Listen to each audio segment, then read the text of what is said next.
Sabay, Jack JR.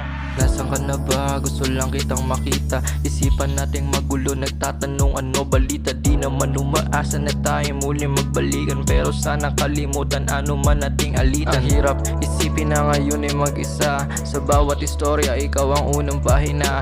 Ikaw taga-saway, ikaw din ang pahinga. Nais man bumalik, pero sakit lang dulot niya. Maibabalik pa ba ang tamis ng pagmamahalan? Pangako mundulo tayo hanggang sa magkasalan. Natapos ang lahat ng dahilan sa kasalanan. Nawalan na ng tiwala, di mapagkatiwalaan. Kasi oo, nagkamali ako, di nang sumuko. Pangako nung una, haharapin na naman pagsubok. Ngunit nagbago lahat, tila oras tayo sinubok. Ngayon nakakulong at nalulunod na sa usok. Sa'yo ba ay may bago? Kasi sa'kin ay wala.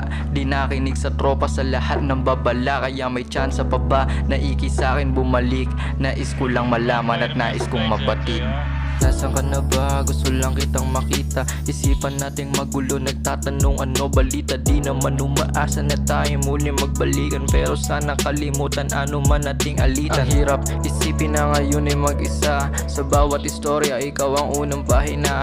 Ikaw taga-saway, ikaw din ang pahinga. Nais man bumalik, pero sakit lang dulot niya. Ano na nga ba ang nangyari? Di ko maintindihan. Ito ba ay epekto ng mali nating pagmamahalan? Pasensya ka na sa aking mga kasalanan. Kahit tapos na tayo, di ko pa rin mabitawan. Ang mga memorya natin tumatak. Parehas may mali, parehas luhang pumatak. Lambingan sa umaga, sa gabi naman iyak. Pangako sa akin sarili, lalanuhang papatak. Mahal, ano na nga ba ang nangyari sa ating dalawa? Pag emosyon hindi ginaya, meron ng pangalawa. Kaginawahan sa aking puso nung ikaw ay nawala.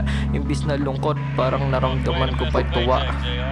Nasaan ka na ba? Gusto lang kitang makita. Isipan nating magulo, nagtatanong ano balita. Di naman umaasa na tayo muli magbalikan, pero sana kalimutan ano man ating alitan. Ang hirap isipin na ngayon ay mag-isa. Sa bawat istorya, ikaw ang unang pahina. Ikaw taga-saway, ikaw din ang pahinga. Nais man bumalik, pero sakit lang dulot niya. Ay babalik pa ba ang tamis ng pagmamahalan? Pangako mundulo tayo hanggang sa magkasalan.